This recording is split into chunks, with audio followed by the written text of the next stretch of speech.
E eu acredito que depois desse momento de crise do coronavírus, a área trabalhista, a advocacia trabalhista vai dar uma aquecida, tá? Porque ou você vai precisar fazer acordo, vai precisar de um consultivo forte, ou de fazer um acordo com o empregador, com o sindicato, e vai precisar de ajuda de um profissional da área da advocacia, né? Tinha também a questão do consultivo já fortalecendo por conta da LGPD, que agora vai até ficar em segundo plano em razão dessa crise, né? Acredito até que até lá o legislador vai estender a vacância da LGPD, porque o problema maior no momento é a crise. E eu acho que realmente depois dessa, mais colegas irão acabar migrando para essa área. Acho que as áreas mais impactadas no momento é a área trabalhista, a área do consumidor também. As relações de consumo também estão sendo bem impactadas, certo? Eu tenho um recado para você nesse momento. Se você andava desanimado com a área trabalhista, se você achava que as inúmeras mudanças estavam trazendo enfraquecimento do direito do trabalho, possível extinção da justiça do trabalho, eu quero que você agora, nesse momento de crise, as crises, elas sempre existem. E, obviamente, uma crise como essa trouxe uma crise para a economia e o direito do trabalho anda junto com isso. Isso não é uma coisa só de agora porque teve pandemia de coronavírus, não. Quantas vezes na história isso já aconteceu? O direito do trabalho, ele está ligado a uma ciência, que é o próprio direito, é uma ciência social. Se tem um problema que vai mexer com a economia, vai trazer reflexos nas relações do trabalho e o direito do trabalho vai se adequar a isso. Vai ser um momento tumultuado? Vai. Tem muita coisa que a medida provisória 927 não responde? Claro que tem. A gente já tem uma série de questionamentos, mas ela traz parâmetros. E o que eu estou dizendo? Você que é advogado, principalmente história trabalhista, e se não for, olhe também com carinho para esta oportunidade. Tem mercado para todos. O fato da gente estar aqui dividindo essa live e comentando e alertando para isso, um não tira o trabalho do outro. Gente, vai ter muito trabalho. Se todos nós que estamos assistindo a live, se a gente fizesse um mutirão, ainda ia sobrar mercado de trabalho para outras pessoas. Os juízes do trabalho, Fabiano estava assistindo a live aqui, a Fabiano é juiz do trabalho em São Gonçalo, aqui o município do Rio de Janeiro, para quem está assistindo é de outros estados. Sim. Tá? Eu conversei com vários outros amigos que são juízes, o próprio Marcos Dias, que é juiz da 18ª Vara titular do Rio, lá no Rio de Janeiro. Então, o que vai acontecer? Os juízes que eu tenho mais contato e as pessoas que a gente vem conversando, a Justiça do Trabalho vai agora receber uma enxurrada de demandas. E nós, como operadores do direito, em especial do direito do trabalho, e quem está vindo para outra área, migrando para a área trabalhista, este é o momento de você intensificar os seus estudos. Como eu digo, o primeiro passo começa ler a medida provisória 927. Por quê? Porque às vezes as pessoas também, elas querem entender um pouco de tudo, mas elas não pararam nem para um primeiro passo. E eu, enquanto professora, então operadora do direito, mas professora, os meus alunos sabem muito bem que eu falo disso. Tudo começa, leia a lei. Ou seja, no caso, leia a medida provisória, entenda o cenário que veio apresentado, medidas em caráter de urgência para manter, no caso, os empregos e como a partir daí vão surgir as possibilidades de demandas trabalhistas. Então eu falo para vocês, este é o momento, agarre esse momento, nada melhor do que momentos como esse. Aproveita a quarentena. Aproveite a quarentena e depois também, por quê? Porque você vai precisar se capacitar. Se você já vinha na esteira de capacitação por conta da reforma trabalhista e tantas mudanças, a hora é agora. Agora é a hora de você efetivamente colocar os seus esforços para você entender o que está acontecendo, para aquilo que não tem muita polêmica e principalmente para aquilo que é polêmico, porque a gente vai precisar disso no nosso dia a dia enquanto operadores do direito do trabalho. Concorda, Marlon?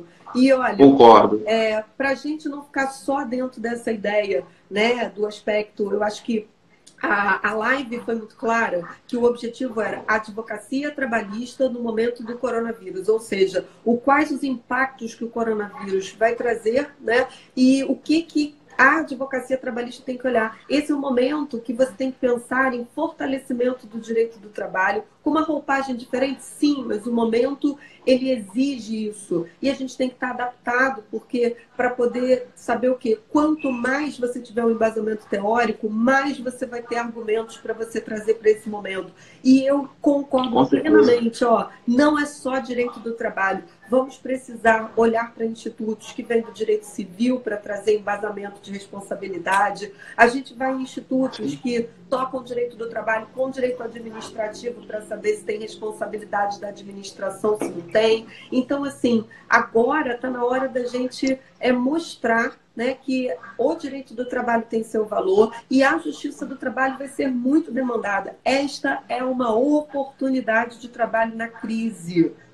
E olha só, não quero logo esse povo que já fica olhando para o lado ruim, que ele já começa. O que adianta eu entrar com a ação? Eu vou ganhar e depois não vou receber. Já ouvi isso. Para frente. Para frente. Isso aqui é um momento. Agora está todo mundo no mesmo barco. Até quem está empregado pode, de repente, daqui a pouco não estar. Pode ter redução de salário, pode ter um monte de coisa. Marlon, quero até aproveitar e já vou falar um pouquinho do conteúdo da própria medida provisória, sabe? Uma coisa que está sendo muito perguntado, né? É se, já que a grande ideia da medida provisória é a manutenção dos empregos, se é possível ter redução de salário, tá? Então eu falo para vocês o seguinte: pura e simplesmente continuar trabalhando, né, com a mesma jornada de trabalho, tá lá trabalhando, e o empregador, de forma unilateral, reduzir salário, para falar, você sabe, você vai continuar trabalhando, voltamos a trabalhar, tá ruim para todo mundo, e eu vou unilateralmente reduzir o seu salário e você tem que aceitar. Vamos pensar assim, eu não vislumbro essa possibilidade de redução unilateral. Acho que temos que, né, sempre lembrar que por mais que a própria medida provisória, ela lá no seu artigo 2º, venha dizendo que o acordo individual prevalece sobre a negociação coletiva, falando da possibilidade de eu ter acordos individuais, eu digo a vocês, mas a própria medida provisória diz, desde que respeitado o comando constitucional. Então, pura e simplesmente, né, achar que vai reduzir o salário e está amparado pela medida provisória, não consigo vislumbrar essa possibilidade por acordo individual. Por quê? Porque a própria medida provisória diz que tem que observar o parâmetro constitucional. E o artigo 7º, inciso 6 da Constituição, faz, né, a menção à irredutibilidade do salário, salvo por acordo ou convenção coletiva. E aí vai a dica. Se alguns dos seus clientes, né, chegarem até você querendo fazer isso, o que você deve fazer? Né? Não utilize a previsão contida no 503.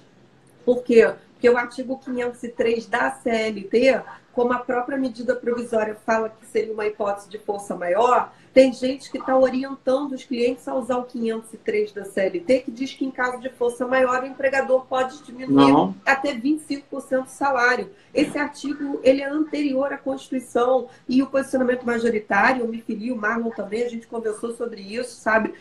Eu não posso, ele não foi recepcionado pela Constituição. Se você quiser reduzir salário, é totalmente, né, pertinente nesse momento. Pode até fazer o seguinte, de repente, reduzir jornada, reduzir salário, mas tem que fazer isso por acordo ou convenção coletiva. Você tem coletiva de trabalho. Né? Você tem o artigo que foi até introduzido pela reforma trabalhista, que é o artigo 611A, parágrafo 3º da CLT, que ainda vai mais além. Aqueles empregados que estiverem na empresa, ele é bem, né, assim, ele se encaixa exato no que precisamos para o momento. O empregador faz, por acordo com a convenção coletiva, uma redução de jornada, redução de salário, mas garante para essas pessoas que durante a vigência do acordo da convenção, os empregos estão garantidos. Olha que coisa boa para esse momento. Seria uma saída, sim, né, Marlon? Você queria... Vou passar a palavra a você. O que você acha da medida provisória, né, que está sendo comentado, que você gostaria, nesse momento agora, de também chamar a atenção na nossa live?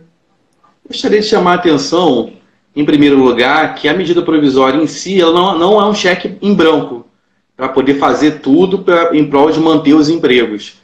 Tem gente aí orientando que o artigo 2º da medida provisória possibilita a suspensão do contrato de trabalho, tá? Mesmo tendo a medida provisória posterior a 28, né, revogado a 928, perdão, revogado o artigo 18 dessa medida provisória, que previa lá a suspensão do trabalho, do contrato de trabalho, do salário por até 4 meses. E tem gente interpretando que o artigo 2º possibilitaria ao empregador de, ainda assim, para poder manter o emprego, eu vou interpretar de forma mais ampliativa possível e vou, nesse momento de calamidade, poder suspender o contrato de trabalho. Não. Quem está fazendo isso está fazendo de forma equivocada. E você, advogado, tem que ter muita atenção. Não é falar o que o seu cliente quer ouvir. Às vezes o cliente quer ouvir, seu cliente é o reclamado, empresa, seja microempreendedor, microempresa, empresa de médio porte, grandes empresas, não sei qual é o nível do seu cliente, mas ele vai sempre querer ouvir o quê? O que é melhor para ele. Só que você, como um profissional de direito, um advogado, você tem que saber também que você pode ser, eventualmente, responsabilizado, né, por uma informação que realmente beira aí, na verdade, a um perigo, um risco processual muito grande para o teu cliente. Porque, na verdade, o artigo 2º da medida provisória, ele não traz esse cheque em branco como alguns estão passando. Tá? Então, por mais que seu empregador queira suspender o contrato de trabalho, você tem que orientar ele, né, que, na verdade, esse dispositivo ele não trouxe uma interpretação ampliativa, mesmo porque seria, nesse ponto, leviano afirmar isso quando o próprio executivo vai lá e revoga o artigo 18 da medida provisória, na medida seguinte, no dia seguinte, na verdade, na madrugada, porque tudo está sendo feito de madrugada, a gente nem consegue dormir, aí no dia seguinte já tem uma nova resolução, medida, norma de orientação técnica do Ministério Público do Trabalho, e assim vai, né, Juliana? E o que acontece? Você pode falar, Malu, já. Não, além de ser também inconstitucional, entendeu? Você estaria ali violando ali a questão do dispositivo constitucional. A própria lei, a própria medida provisória, ela fala da questão de estar em consonância com a Constituição Federal, e a própria Constituição Federal traz lá no artigo 7º, inciso 6, proibindo a questão da redução do salário, tá? Só permitindo no caso de negociação coletiva, né? De acordo com a Convenção Coletiva de Trabalho. Então, de fato, o dispositivo que está no artigo 2º, sendo interpretado de forma ampliativa, seria inconstitucional. Tá? Teria um viés inconstitucional. Então, isso não quer dizer que o seu cliente vai ter o cheque em branco para poder suspender, não. Enquanto perdurar a crise, 5, 4 meses, 2 meses, 3 meses, 1 mês, suspender o contrato de trabalho e deixar realmente o trabalhador na penúria. Então, a gente tem que ser muito responsável enquanto isso, porque você vai ser procurado para emitir parecer técnico nesse período, para poder a empresa se resguardar perante o sindicato futuramente, perante o Ministério Público do Trabalho, perante o Auditor Fiscal do Trabalho. E aí que entra a sua responsabilidade profissional. Né, Juliana? Olha, Marcos, nesse sentido. Eu tenho aqui, diante dessa situação, uma opinião bem assim. Cabe a nós dizer as possibilidades e mostrar para o cliente, diante de uma consultoria, qual seria o melhor caminho. Então, assim, eu acho que nós temos duas situações. A gente tem aquela pessoa que vai continuar trabalhando e o empregador vai querer reduzir unilateralmente, tá?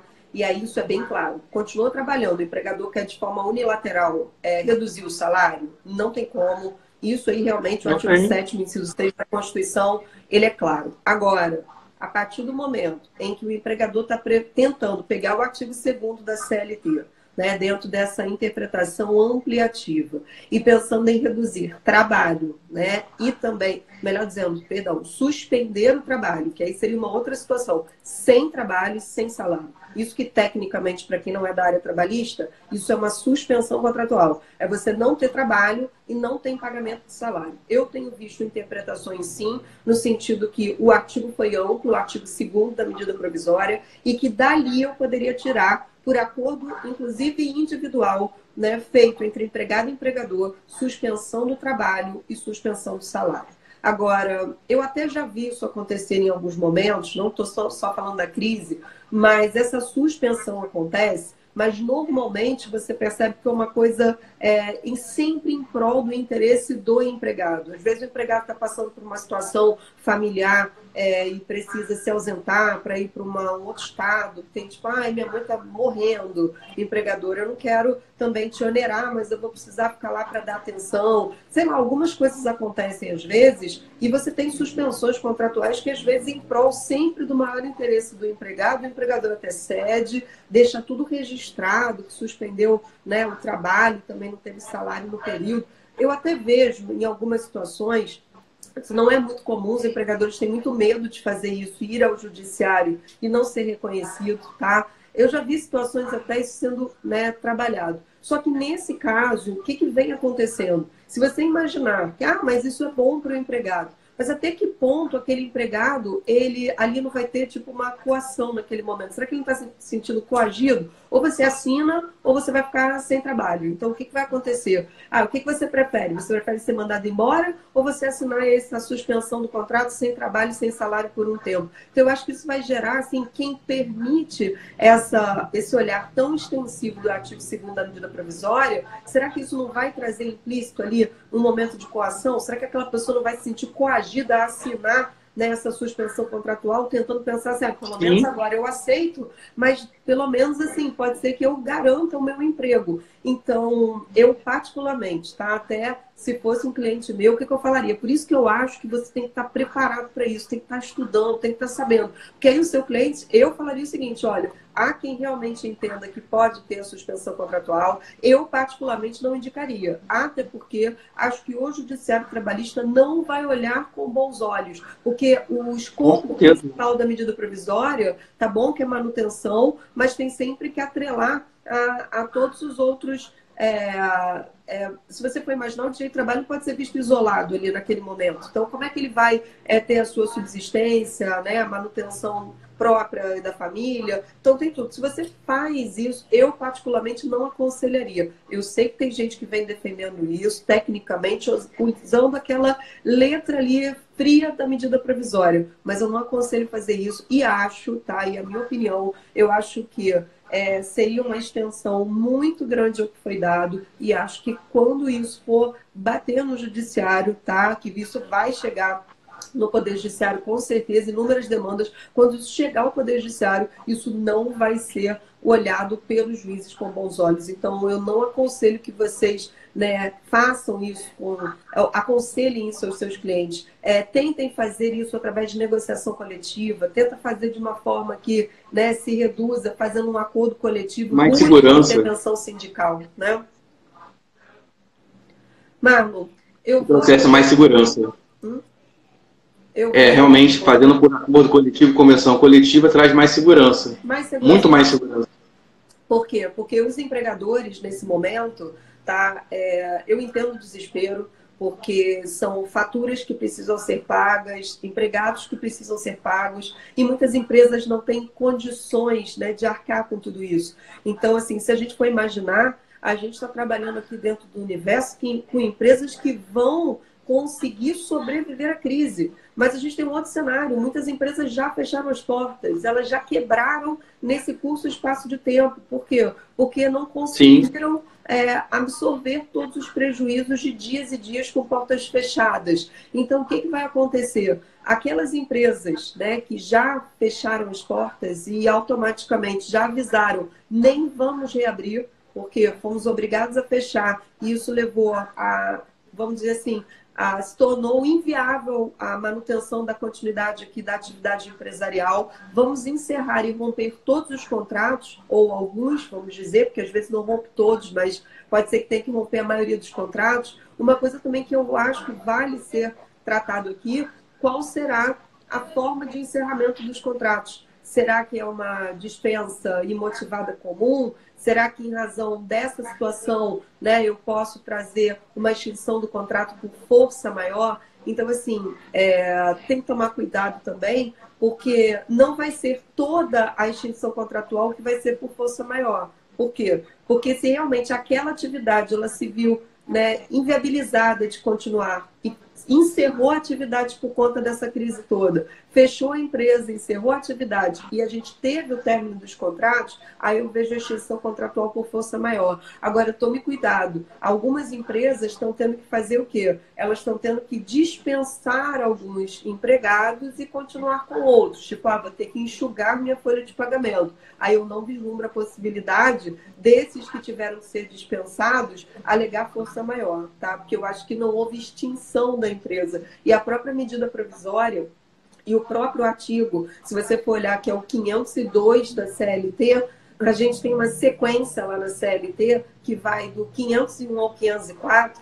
O 501 explica o que é força maior, diz que força maior é todo acontecimento inevitável para qual o empregador não concorreu para que acontecesse nem direta nem indiretamente. E o 502 diz, se o contrato de trabalho, né, se a empresa teve que se extinguir e isso levou ao fim do contrato por um motivo de força maior, aí sim eu vou poder ter todas as benesses de uma extinção por força maior, ok? Então não é qualquer extinção contratual. Se aquela empresa ela veio a fechar por conta da crise toda gerada, né, por essa pandemia, aí eu posso dizer que foi uma força maior que levou à extinção da empresa e, consequentemente, dos contratos. Aí o que acontece? A indenização pelo término do contrato cai, né, de 40% para 20%. Aí eu tenho, né, a possibilidade de você ter ali situações envolvidas com a força maior, que eu vou dizer que já é um assunto que gera polêmica, porque por conta da força maior,